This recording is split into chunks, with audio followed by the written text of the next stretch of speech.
friends, I'm Renz, and welcome to Catch Reality Season 2, where we go deeper with our deepest secrets, embrace ourselves, own our stories, and make, and make a healthy conversation about it. Okay, natawid natin dyan. Hi friends, so it's episode 2.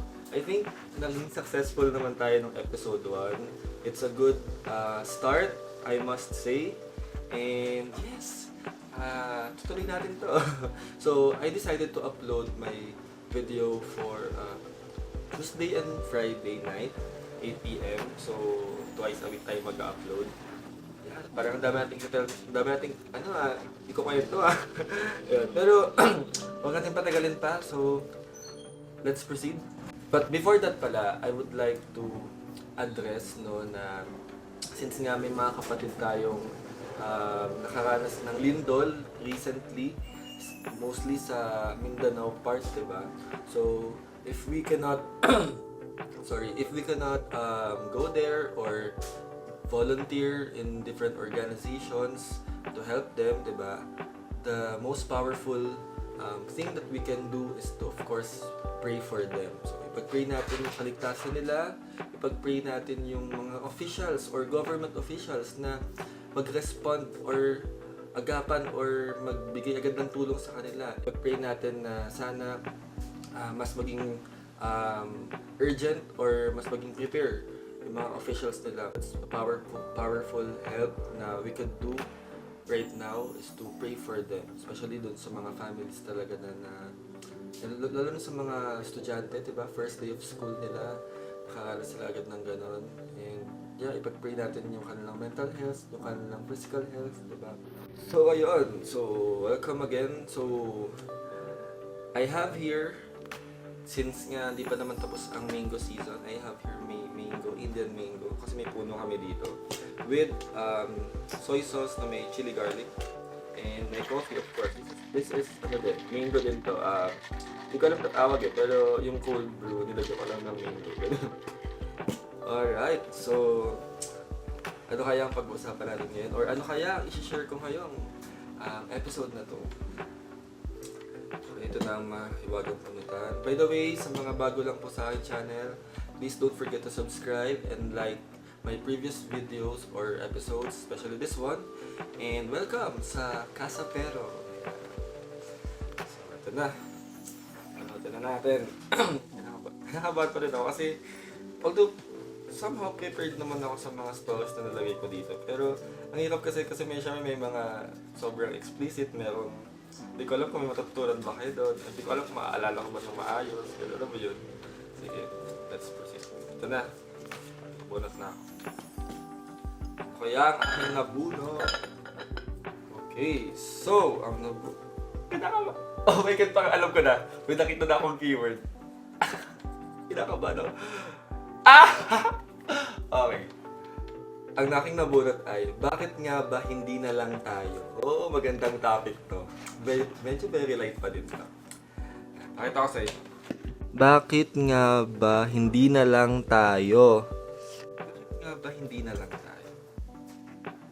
So, first, where, when, and how did that happen?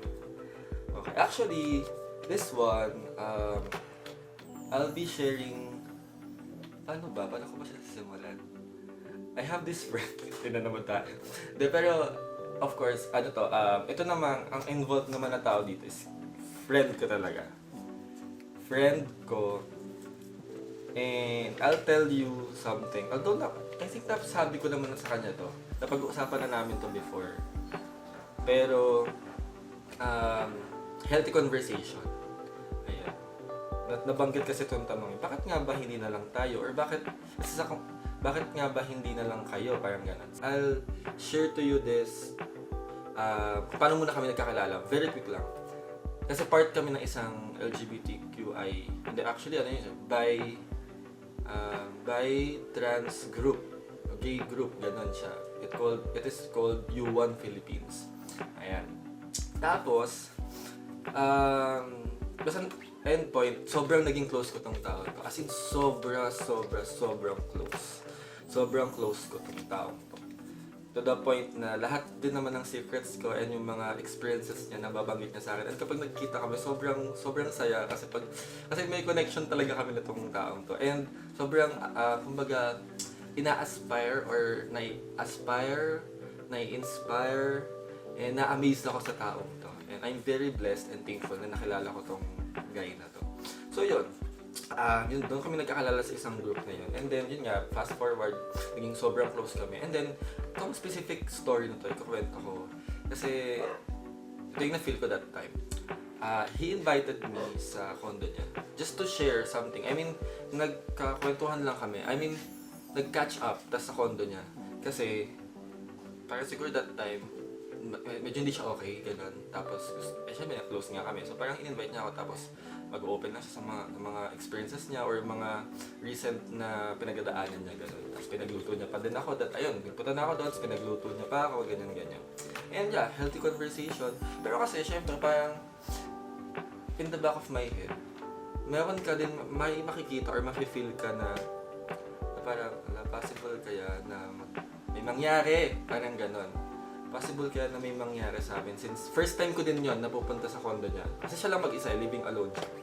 Tapos, pero ako, nananaig pa din sa akin syempre yung friendship. Pero ang tanong kasi dito, bakit ba biglang nag-come up yun sa mind ko na possible may mangyari? Siguro kasi, that time, yun nga parang nai-inspire ako sa kanya to the point na parang sabi ko nga sa kanya, kasi boyfriend material talaga tong taong to. As in, legit boyfriend material. By the way, single, kung hindi ako nagkakamali, hindi mo naman malala ako. Pili ko pag narinig mo ito, alam mo na ikaw yun eh.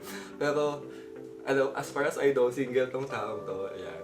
Pero yun nga, boyfriend material talaga. In my own perspective, in my own criteria or, ang tawag dito, preference, sobrang boyfriend material talaga.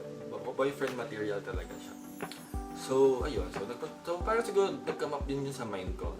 Alam ko na, sabi ko na sa kanya to, pero I won't deny naman. Kaya nga, catch reality. This is the reality na, yun nga, we have these friends, diba, na alam nating friends lang, pero there were times siguro na naiisip natin, possible ba na maging kami na lang? Parang ganon.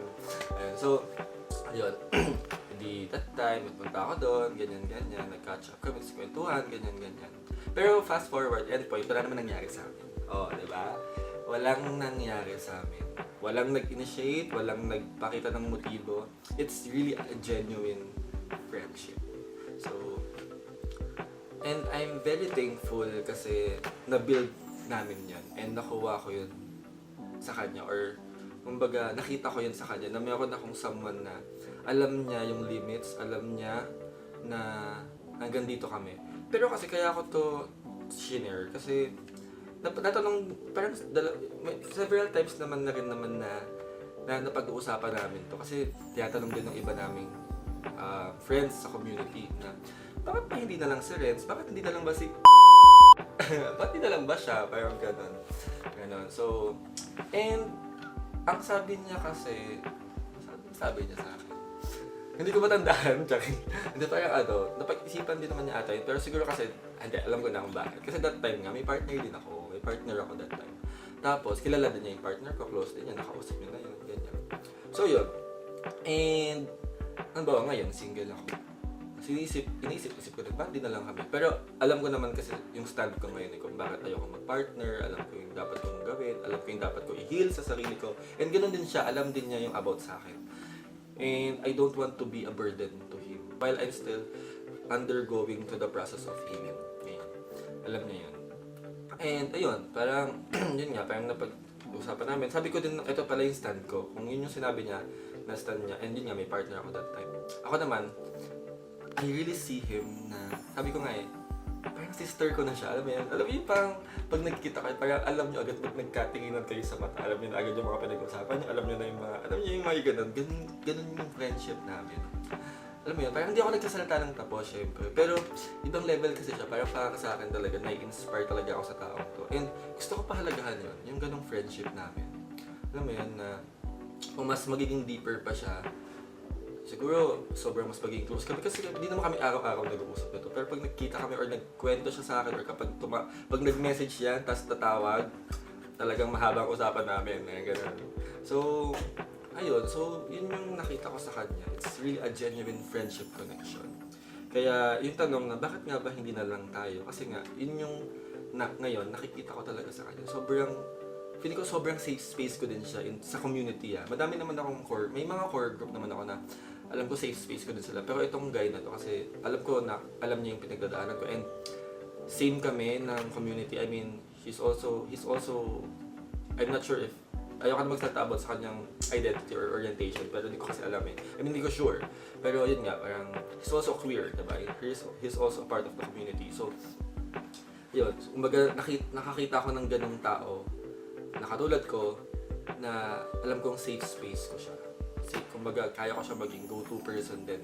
Kasi sinabi din naman niya sa akin, kapag may problem ako, tawagan mo na ako gano'n. Yung gano'n, diba? Ang saya sa feeling ng gano'n na meron kang tao na maaasahan na gano'n. Lalo na sa community natin na gay to gay. Kasi diba usually, ako sa experience ko, parang ang hirap makahanap ng gano'n kasi laging may mali siya, laging parang mapapatungan ng bahit na may mali siya, gano'n. Pero sa kanya, talagang kahit yakapin ko pa siya, alam mo yun, kahit sobrang maging clingy ako sa kanya, sobrang genuine talaga ng friendship namin. So, that's it. Yan, yun yung nasa headspace ko din that time nung pumunta ako sa condo niya.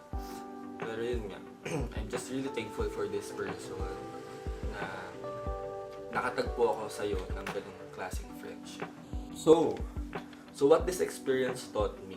So yun nga, nabanggit ko na rin na ang sarap din sa feeling pala, or siguro yung least lesson is nakatagpo ka talaga ng tao na talagang sasamahan ka sa journey mo, and he or she will be your go-to person, and he or she is really willing to be your safe space. Kasi ganun yung na-feel ko sa kanya, and may ganun talaga, nag-exist yung ganung classic friendship. And ayun, siguro nangyari yun dahil nga pinagkatiwalaan ko siya sa mga deepest secrets ko, and ganun din siya sa akin. But I also respect his time kasi may time din na may partner siya, and hindi naman din kami masyadong nagkakausap that time, ganun. Pero alam mo yun, I respect that.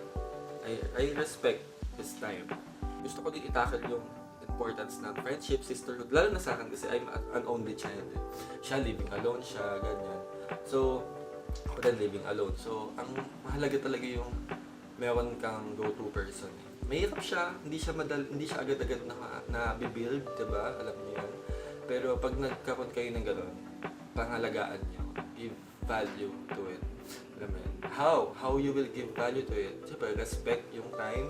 And ako kasi pag meron na akong gano'n, di talaga ako nagtatanim ng galit or ng tampo, alam niyo yan. Ako lang to pero hindi ako nagkakaroon ng ganong bad feeling or negative feeling dun sa tao. Although siguro may mga times, mayroon recent na naka-experience ako na medyo na-off ako sa ginawa sa akin, pero kinat ko agad yon, kumbaga parang inopen ko agad yon sa kanila na hindi ako comfortable sa nangyari, so I would like to address that, yun. And yun, naayos naman. And ganun din sana tayo sa mga friends natin na especially mga long term, kasi parang masasayang siya kung masisira Pero syempre, I'm not speaking for all naman. Syempre, depende pa rin yan sa mangyayari or gagawin, diba? Alam naman natin may mga friendship na nasisira dahil sa sobrang betrayal, sa sobrang grabe nung nangyari, and that's really valid, no? Pero as much as possible, diba? Pangalagaan natin kung ano yung friendship na meron kayo or tayo. And the question, if you could go back, would you make the same decision? Why or why not? Kung babalik ako dun sa scenario na yon na nagpunta ako sa condo niya, and of course, I will still do the same. Na pangalagaan ko na walang mangyayari sa amin, walang nangyari sa amin, alam niyo yun. Same. Kasi kaya naman niya talaga ako in-invite, hindi para sa ganung bagay, di ba? Invite niya ako doon kasi kailangan niya ng tulong, gusto niya ng someone na makikinig sa kanya. And that's the purpose of why I go there. Yun nga. Siguro malikot lang talaga kasi ang mga utak natin, alam niyo naman. Diba? Ang daming pumapasok, ganyan. And minsan di natin siya na may pigilan. Pero it's how you will handle those thinking na pumapasok sa isip mo, diba? Yeah, I'm very, very thankful sa friendship na meron kami nitong tao. So yun lang, friends, kain na tayo ng mangga. By the way, kung meron kayong mga questions or kung meron kayong stories na same lang sa akin, kung meron kayong friend na feeling niya parang bakit nga ba hindi na lang kayo pero pinapangalagaan niyo yung friendship niyo, comment below, and you can also DM me kung meron kayong gustong i-share, at babasahin natin yan sa next episode. Last week walang nag-DM pero may mga nag-comment naman, diba? Pero yeah, ay meron pala. May friend pala ako na nag-ano, pero ayun. Ngayon palang nag-friend ko na nag-share. Sige, next time ko babasahin. Kasi parang naging convo na kasi dami nun. So yun. So yun lang. Thanks for watching and hope you can also support me by subscribing and follow nyo ako sa mga socials ko. Ayan, nandyan yan. Ito yan. So, hope to see you on the next episode on Friday. Stay tuned. Bye!